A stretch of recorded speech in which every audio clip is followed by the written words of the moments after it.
السلام علیکم ناظرین، ایک مرتبہ اللہ کے نبی حضرت عیسیٰ علیہ السلام اپنے ساتھیوں کے ساتھ چل رہے تھے۔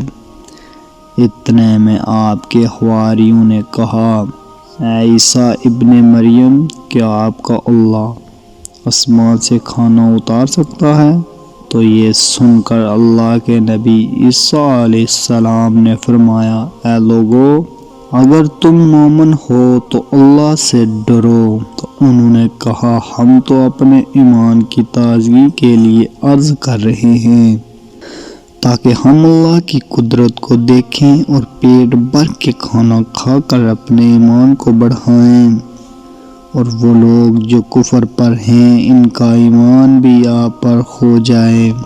بس یہ سن کر اللہ کے نبی حضرت عیسیٰ علیہ السلام نے ہاتھوں کو بلند کیا اور اللہ کے دربار میں دعا مانگی کہ اے اللہ، ہمارے لیے آسمان سے دسترخوان اتار تاکہ ہمارے اور آنے والے لوگوں کے لیے یہ نشانی عید بن جائے۔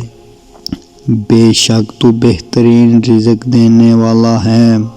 بس اللہ نے جیسے ہی حضرت عیسیٰ کی دعا سنی تو فرمانے لگے، اے عیسیٰ، تمہارے پروردگار نے تمہاری دعا قبول کر دی، لیکن اس دسترخوان کے اترنے کے بعد اگر ان لوگوں نے خیانت کی تو ان پر وہ عذاب نازل ہوگا جو آنے والی نسلوں کے لیے مثال بن جائے گا۔ ابھی یہ الفاظ مکمل ہو ہی رہے تھے کہ اتنی دیر میں آسمان سے فرشتے دسترخوان اتار کر لے آئے، جس میں 7 مچھلیاں اور 7 روٹیاں تھیں۔ بعض روایاتوں میں آتا ہے کہ آسمان سے مچھلی اور گوشت اترا، اور کچھ روایات میں آتا ہے کہ ایک بڑی مچھلی خوب پکی ہوئی اور قسم قسم کی سبزیاں اور روٹیاں دسترخوان پر موجود تھیں، اور ایک روٹی پر روغن زیتون، ایک پر شہد، ایک پر گھی، ایک پر پنیر اور ایک پر گوشت۔ بس جیسے ہی حضرت عیسیٰ کے حواریوں نے اس نورانی دسترخوان اور روٹی کو دیکھا تو ان میں سے ایک، جس کا نام شامون تھا، جو اپنی قوم کا سردار تھا، کہنے لگا کہ اے روح اللہ، کیا یہ دسترخوان دنیاوی کھانوں میں سے ہے یا آسمانی کھانوں میں سے ہے؟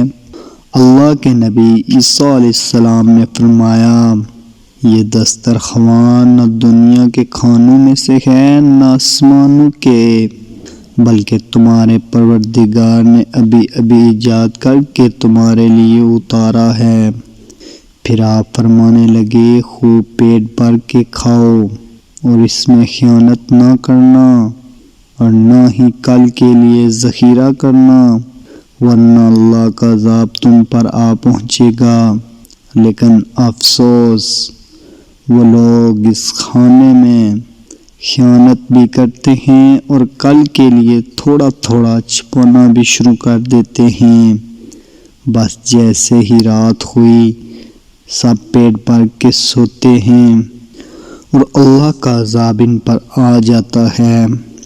اب جیسے ہی سورج طلوع ہوا تو ان میں سے کچھ خنزیر تو کچھ بندر بن جاتے ہیں اور ادھر ادھر بھاگنا شروع کر دیتے ہیں اور اپنے آپ کو نوچتے رہتے ہیں۔ اللہ کے نبی حضرت عیسیٰ علیہ السلام نے جب ان کو دیکھا تو اللہ سے دعا کی، تو یوں تیسرے دن سارے اللہ اور اللہ کے نبی کے نافرمان دنیا سے مر کے فنار ہو گئے۔ بے شک اللہ کے نافرمان کا یہی حشر ہوتا ہے۔ اللہ پاک نے اس واقعے کو اپنی کتاب قرآن کی سورہ مائدہ میں محفوظ کر دیا۔ اس سورہ کو مائدہ یعنی دسترخوان کہتے ہیں۔ اے اللہ، ہم سب کو اپنے فرما بردار بندوں میں شامل کر۔ اور ہم سب کو ویسا بنا جیسا تو ہمیں دیکھنا چاہتا ہے۔ آمین ثم آمین۔ امید کرتا ہوں آج کی یہ ویڈیو آپ کو پسند آئی ہوگی۔ مزید ایسی ویڈیو کے لیے ہمارا چینل سبسکرائب کریں۔ جزاک اللہ۔